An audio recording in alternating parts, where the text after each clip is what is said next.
The G20 decided a long time ago which blockchain infrastructure companies that they wanted to work with. And we know through research and fact finding that Ripple and XRP are one of those companies. I'm going to show you some unique connections that you might not have seen before in this video. We're also going to show you how many connections that Ripple actually has in these countries. And it's actually going to blow your mind. Let's go ahead and get into it, guys. I'm Crypto Sensei. Thank you so much for being here. If you get any value from my content, please like, share, and leave a comment down below. I would love to better understand what you're thinking about this content that I'm going through in today's video. So in the G20, there are 18 out of the 20 countries that Ripple has partnerships either with the central bank of that country or they have partnerships with big industry-leading banks in those countries. So let's start with Australia. Ripple has some connections with Commonwealth Bank as well as Airwallex. In Brazil, Itaú Unibanco and BTEC. Canada, Canadian Imperial Bank of Commerce plus Zip Remit. Also, the new Prime Minister of Canada, Mark Carney, used to work at the Bank of England when Bank of England was doing all kinds of the tests with the Ripple concept. This was back, I believe 2017 when Mark Carney was actually at the Bank of England. So really cool to know that the Prime Minister of Canada knows how important the technology is and what actually Ripple and XRP can accomplish. You have China, Lian, France, Credit Agricole. You also have the French central bank come out and say that they have tested the XRP ledger. In Germany, we have DZ Bank via Medico, Ripple Custody Solutions. I believe you also have Deca Bank. India, you have Kotak Mahindra Bank, and then Israel Bank, Access Bank, and Yes Bank. Indonesia is Bank of Indonesia, Cross-Border Remittance Partners. You have Italy, Banco Intesa Sanpaolo. Japan, so many connections, SBI Remit, SBI Holdings, MUFG, SBI Virtual Currencies. Mexico, Cowlix Bank. Saudi Arabia, you have Saudi Arabian Monetary Authority, SAMA, and Al Rajij Bank. South Africa, Onafric, serving 27 countries in Africa out of the 55 countries that are there. You also have South Korea, Wori Bank. Turkey is Ark Bank. United Kingdom, IFX, TransferGo, Currencies Direct, Clear Junction. United States, Santander US Operations, American Express, Star One Credit Union, Bank of America, Wells Fargo, all of that jazz. You also have European Union, multiple banks across these states. The only connections that I haven't seen are in Argentina. You did have some testing being done a few years back with Russia Central Bank and the XRP ledger, but no notable new information since. And then when you start to look at the blueprint for the G20 and why this is so important right now, because this is all happening. This was planned years ago for this moment right now. Once ISO is being released and delivered, and this new rich data messaging that banks and financial institutions can use to include crypto for instant settlement. So here is the targeted 2027-2030 for the G20. 75% of all cross-border payments processed in under 1 hour with fees under 1%. Obviously, if you use the current SWIFT system and you're doing FX or any of that stuff, you know that you could be paying 1, 2, 3, even as high as 5 or higher, even if the corridor you're sending money into doesn't have, if it's more like a more exotic corridor, which is harder to get money into, you could be paying 10 or 15%. You also got to look at full 24/7, 365 operability. The only way to do this is to really allow crypto to take hold here. Transparent, trackable transactions, financial inclusion for emerging economies. When we talk about trackable transactions, in the current system, when you send a SWIFT payment, sometimes you can't queue to find out where that payment is. You just have to wait and hope it gets there.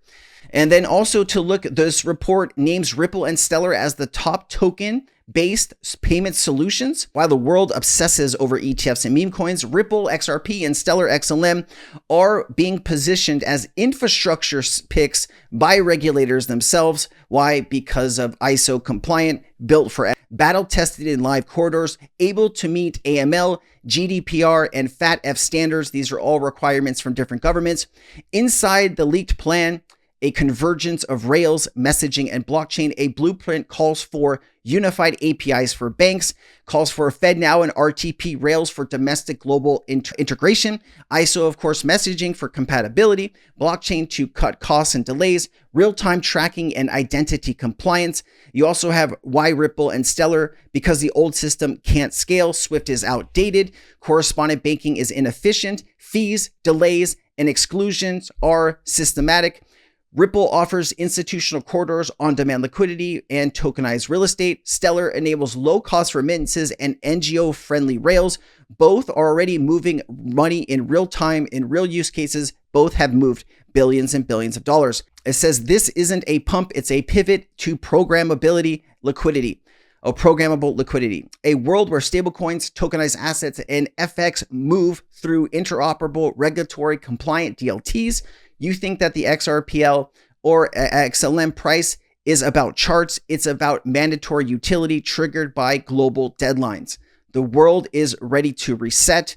Here we go. While they entertained you with ETFs, they engineered a new protocol stack, and XRP and XLM will run it.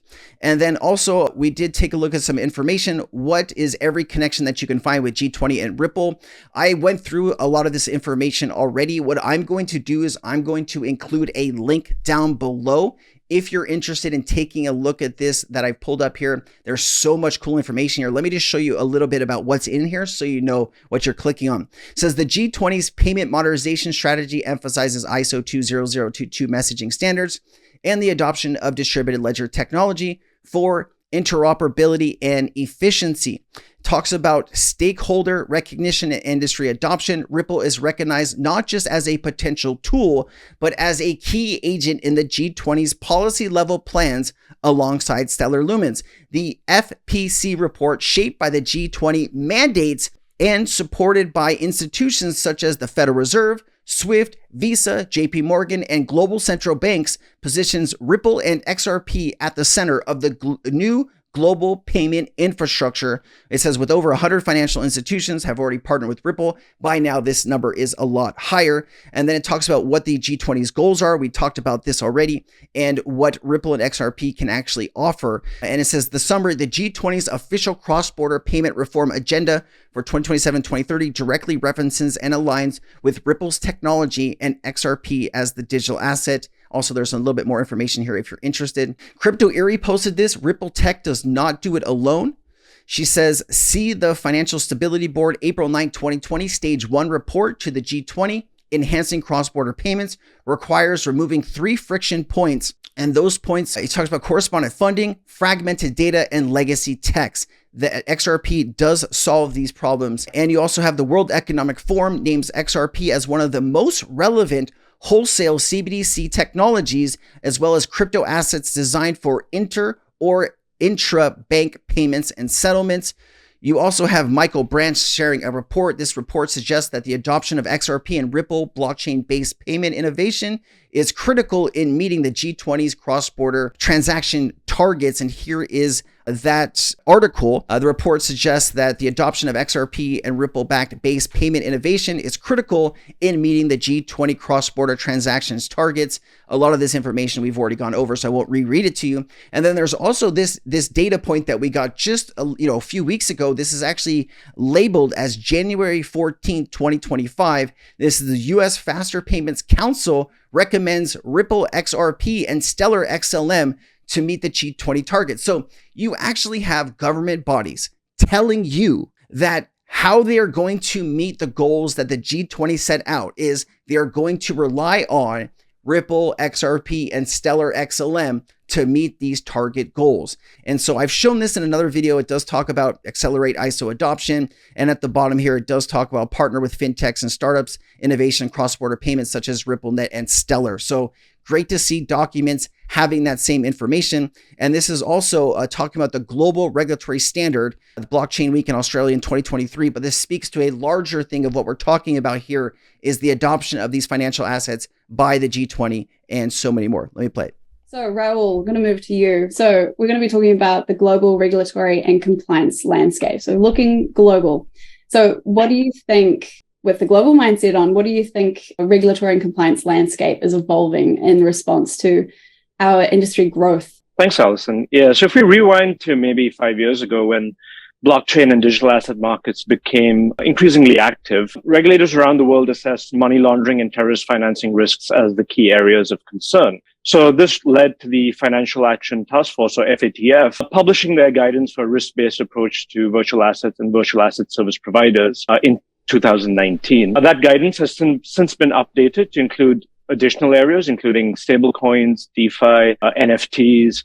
And, since then, the FATF has produced, I think, 3 reviews on the implementation of its standards, the most recent being just 2 days ago on the 27th of June. Now, with the rapid growth in scale and complexity of digital asset activity since then, we've seen other risks surface. And we've seen that, with the events over the past year or so, and recent market developments have also exposed the risks arising from the increasing interconnectedness within the digital asset ecosystem, as well as between the digital asset ecosystem and the traditional financial system. So while digital asset markets are not yet systemic in nature, the increasing institutional interest and participation could lead to the markets becoming systemic. So global regulatory bodies have turned their attention to such risks over the past year or so. Such risks include consumer protection, retail investor safeguards, market integrity requirements, business conduct requirements, and there's also special attention being given to the cross-border nature of digital asset markets. So the Financial Stability Board, or the FSB, consulted on the international regulation of crypto asset activities. I think it was in December 2022.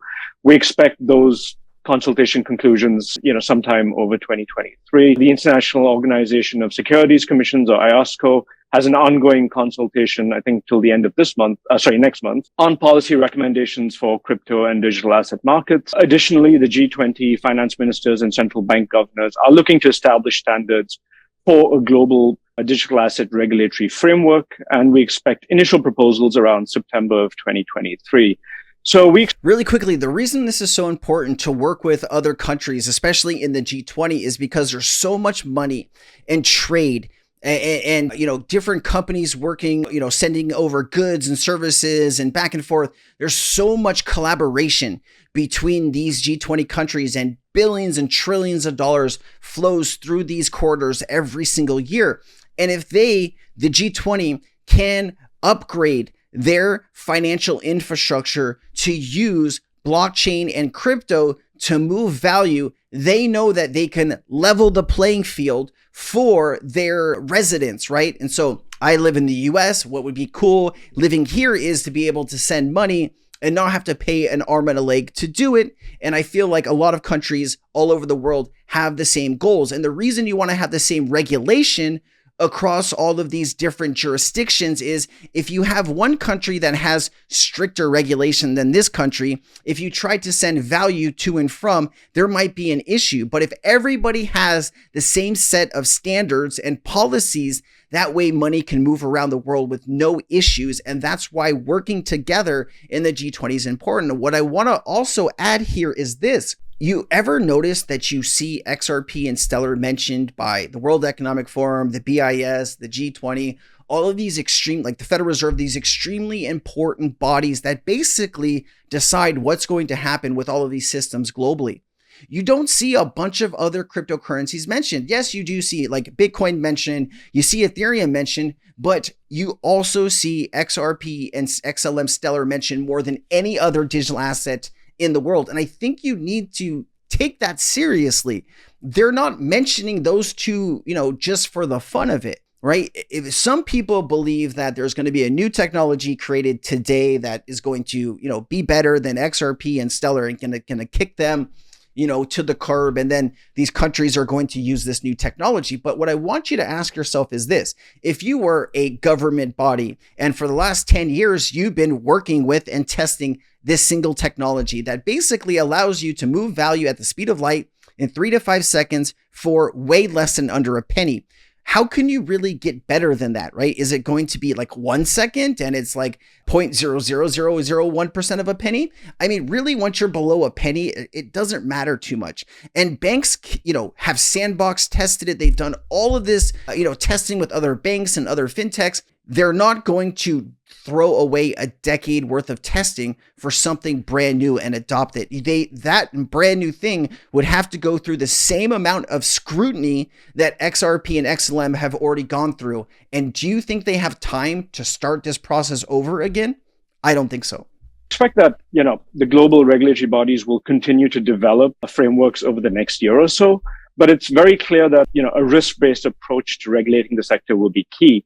And a one-size-fits-all approach will not work. There's a clear need for a comprehensive and nuanced regulatory framework that treats different actors in the digital asset space according to their own risk profile. All right, a few other things here I wanted to show you. There's a 52-second clip here. There is a global framework for stablecoins. This is Jeremy Allaire from Circle. Jump in on that. I mean, the reality is there is a global framework.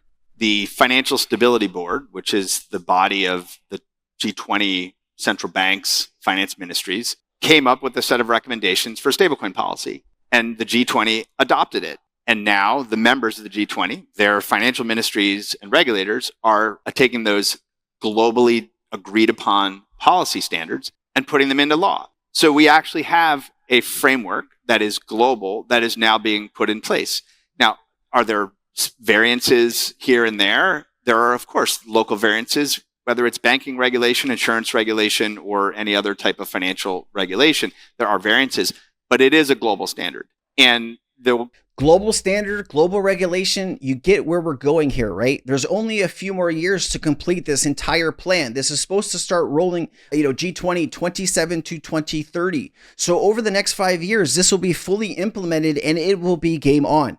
The real question you have to ask yourself is, do you want to participate? Do you want to take the risk? Because believe me, it's still all risk. Nothing is written in stone. We do not have a genie in a lamp to tell us what the future is.